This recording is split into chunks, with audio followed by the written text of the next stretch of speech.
पुत्र। मैं तुम्हारी प्रतीक्षा कर रहा था गजानन।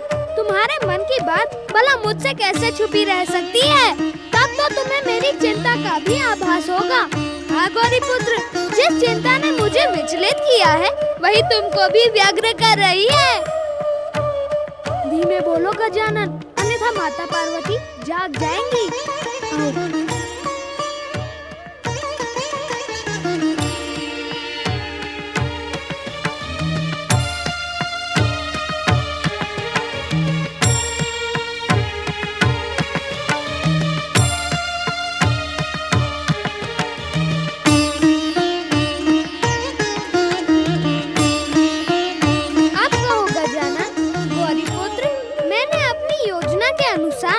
रजतपुर जाकर परम देव श्री महागणेश की आराधना करने वाली दोनों दैत्य माताओं देवी शांभुकी और देवी वरांगी को स्वर्ग पहुंचा दिया। यह तो तुम जानते ही हो। जो कुछ तुम जानते हो गजानन, वह मैं भी जानता हूँ। फिर पूछते क्यों हो? हम दोनों परम देव श्री महागणेश के एक समान अवतार हैं। परंतु गौरीपुत्र, मैंने रजतपुर में तारक पुत्रों की दुर्दशा देखी। उन्हें दिए ब्रह्मा जी के वरदान को याद किया और तुम सोचने लगे कि ब्रह्मा जी के वरदान के अनुसार तारक पुत्रों का अंत भगवान शिव के हाथों होना है। तो देर क्यों हो रही है? यही ना, इस बात के साथ ही मेरे मन में एक और बात भी आई है। दूसरी कौन सी बात गजानन? सच पूछो गौरीपुत्र, तो मुझे तारक पुत्रों की दुर्दशा पर दया आ रही है। दैत्यों के आराध्य भगवान शिव के पुत्र गजानन का दैत्य और असुरों पर दयालु होना स्वाभाविक है। ये परिहास का समय नहीं है गौरीपुत्र। तारक पुत्रों की दुर्दशा देखकर मेरा मन विचलित हो रहा है। वे न तो शिव भक्ति कर पा रहे हैं और न ही ब्रह्मदेव की आराधना। दैत्य माता दिति ने उन्हें भ्रमित कर दिया है। भ्रमित होने वाले दया के पात्र नहीं होते गजानन। इसमें उनका क्या दोष है गौरीपुत्र?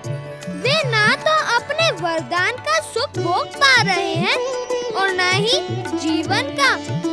उनके त्रिपुर उनके लिए कारागार जैसे हो गए हैं।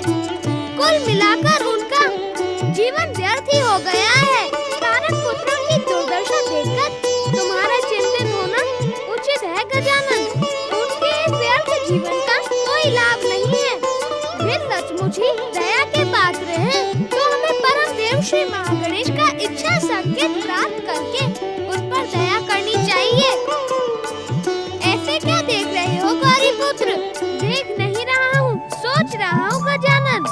क्या यही कि हमें तारक पुत्रों के जीवन पर दया करनी चाहिए अथवा मुक्ति पर? मुक्ति की दया? ये तुम क्या कह रहे हो गौरीपुत्र?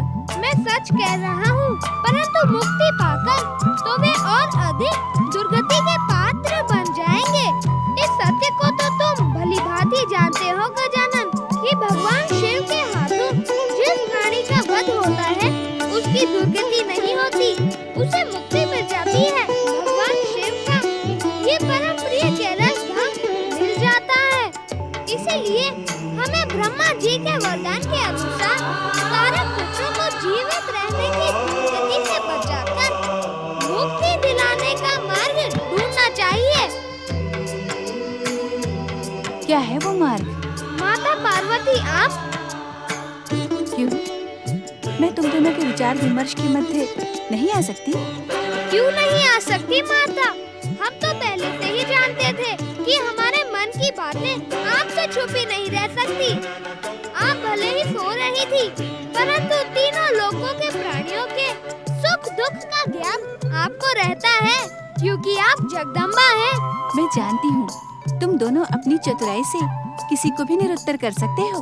हम चतुराई नहीं कर रहे हैं माता, सच कह रहे हैं। तुम्हारा सच मेरे प्रश्न का उत्तर नहीं है। पहले मेरे प्रश्न का उत्तर दो कि तारक पुत्रों की मुक्ति का मार्ग क्या है?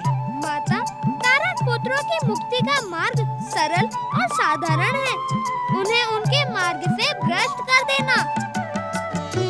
यह मार्ग उचित है अथवा नहीं, इसका अंतिम निर्णय शिव करेंगे, क्यों माता?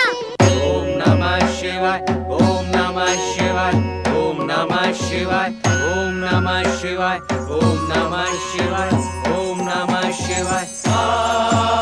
पति परमेश्वराय नमो नमः। आंखें खोलें स्वामी।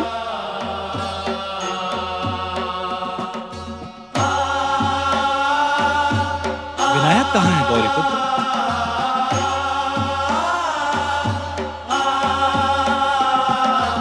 विनायक कौन? आप विनायक को नहीं जानती देवी? नहीं, मैं तो नहीं जानती। परंतु जब आप विनायक को देखेंगी तब आपको उसे पहचानने में क्षण मात्र भी नहीं लगेगा। क्यों गौरीपुत्र? इसका निर्णय अभी हो जाएगा पिताश्री।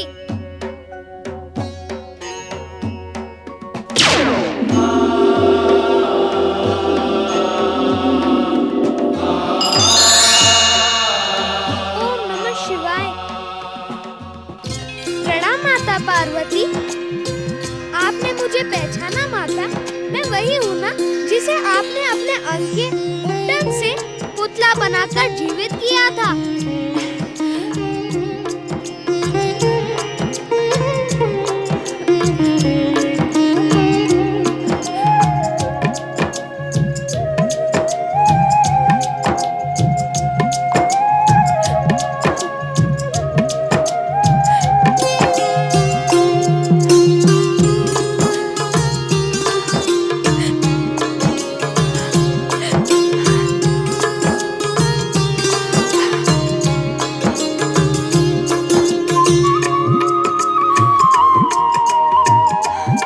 माता, शिव इच्छा से ही मुझे आपसे दूर जाना पड़ा था और आज शिव इच्छा से मैं आपके समीप आ गया। अब छोड़ के तो नहीं जाओगे ना? ये भी शिव इच्छा पर ही निर्भर करता है माता। मेरे लिए क्या आज्ञा है महादेव? विनायक, तुम जिस विशेष उद्देश्य को लेकर प्रकट हुए हो वो श्री महागणेश की कृपा से तुम्हें ज्ञात है। उस उद्देश्य को पूरा करने के लिए तुम कैलाश से प्रस्थान करो, परंतु जाने से पूर्व गजानन और गौरीपुत्र से परामर्श अवश्य कर लेना।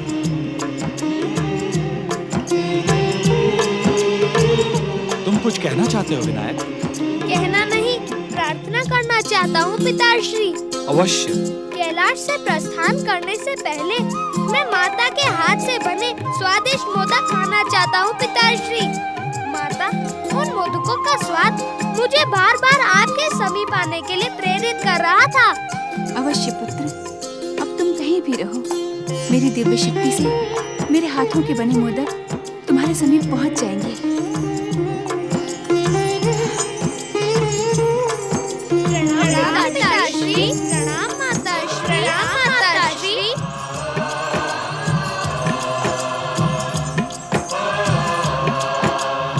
स्वामी, ये रहस्य कुछ समझ में नहीं आया। रहस्य कैसा देवी?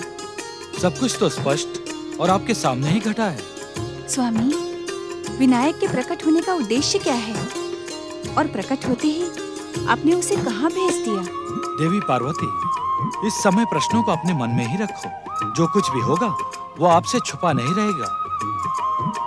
ओम नमः शिवाय, ओम नमः शिवाय, ओम नमः शिवाय, ओम नमः शिवाय, ओम नमः शिवाय, ओम नमः शिवाय।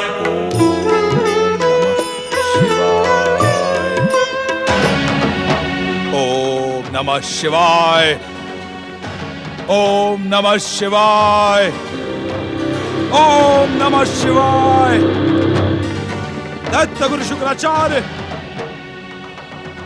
मेरे धैर्य की परीक्षा ना ले।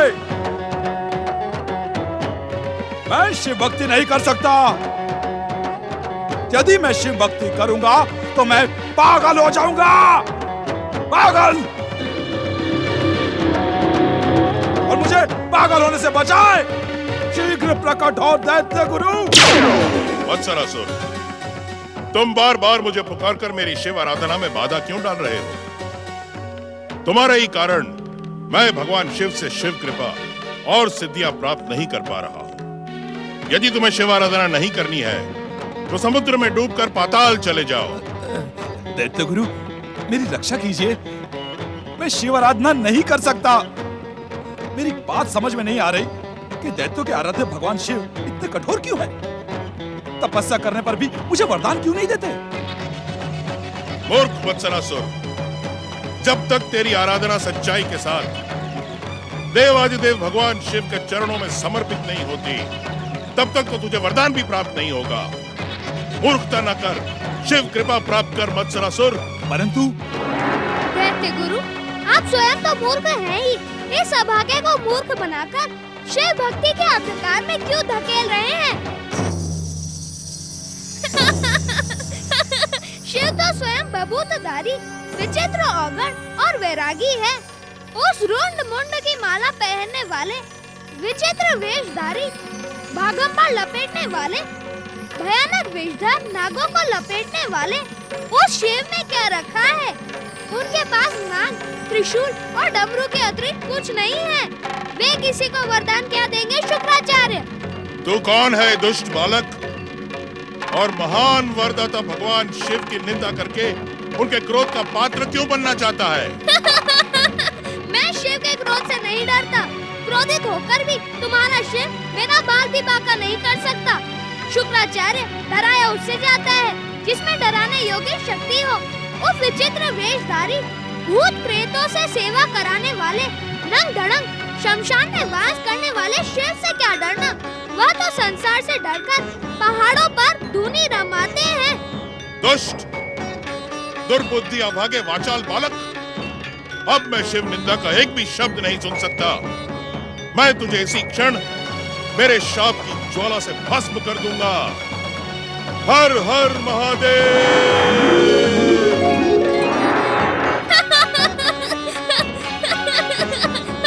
देख लिया, शिव का नाम लेकर मुझे भस्म करने की चेतावनी देने वाले शुक्राचार्य, तुम्हारा शाप और तपस्या जल मेरा कुछ अनर्थ नहीं कर सकता। मेरे इस तपस्या दंड से तेरी कोई रक्षा नहीं कर पाएगा।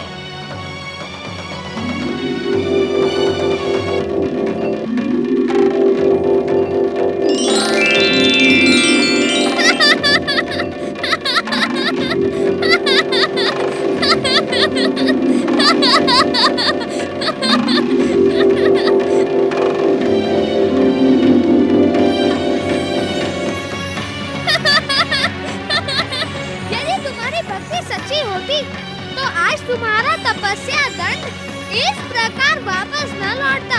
आज ये सिद्ध हो गया कि सारे के सारे शिव भक्त स्वार्थी हैं और उनको वरदान देने वाले शिव। दुष्ट बालक, तेरा काल तेरे सिर पे मंडरा रहा है। शिव कोप से तेरी कोई रक्षा नहीं कर पाएगा। अब यदि तूने शिव के विरुद्ध एक भी शब्द कहा तो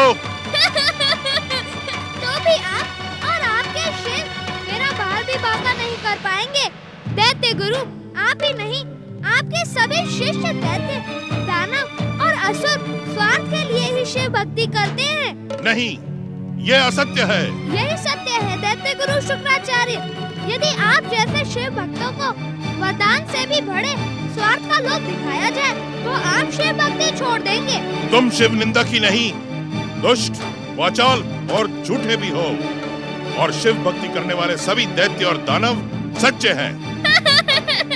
मैं ये सिद्ध कर दूंगा दैत्य गुरु कि दैत्य, दानवों और असुरों में शिव भक्ति की नहीं स्वार्थ की अधिकता है। तुम दैत्य, दानव और असुर जाति में जन्मे एक भी प्राणी को स्वार्थी सिद्ध नहीं कर पाओगे। मैं तुम्हें चुनौती देता हूँ। मुझे आपकी चुनौती स्वीकार है दैत्य गुरु। आप तो एक ही बात करते हैं।